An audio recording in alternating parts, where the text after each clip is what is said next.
ఓం నమః శివాయ శ్రీమాత్రే నమః. మిత్రులకి శ్రేభిలాషులకి అలాగే నన్ను ఎంతగా ఆదరిస్తున్న యూట్యూబ్ ప్రేక్షకులందరికీ కూడా పేరు పేరు ధన్యవాదాలు. మిత్రులారా, మీ అందరికీ పరాదేవత ఎలవెలా మీతో ఉండి మీ మనోవాంఛ నెరవేర్చాలని మనస్ఫూర్తిగా కోరుకుంటున్నాను. చాలామంది మిత్రులు, అక్క చెల్లెళ్ళు మెయిల్స్లోను కామెంట్స్లోనూ గురువుగారు మాకు జాతకం చూపించుకున్నామండి, రాహుకేతు దోషం ఉందన్నారు. అలాగే మేము శ్రీకాళహస్తి వెళ్ళాము, అలాగే కుక్కి వెళ్ళాము, అలాగే నాసిక్ వెళ్ళాము, చాలా పూజలు చేయించుకున్నాము, కానీ మాకు పెద్దగా ఫలితాలు రావడం లేదు గురువుగారు, ఏం చేయాలని అడిగారు.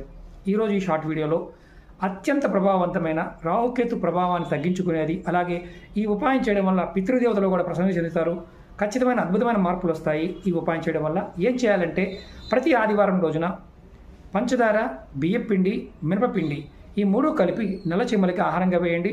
ఇలా ప్రతి ఆదివారం చేస్తూ ఉంటే మీ జాతకంలో రాహుకేతు దోషం తొలగిపోతుంది, అలాగే పితృదోషాల యొక్క ఇబ్బందులు కూడా తొలగిపోతాయి.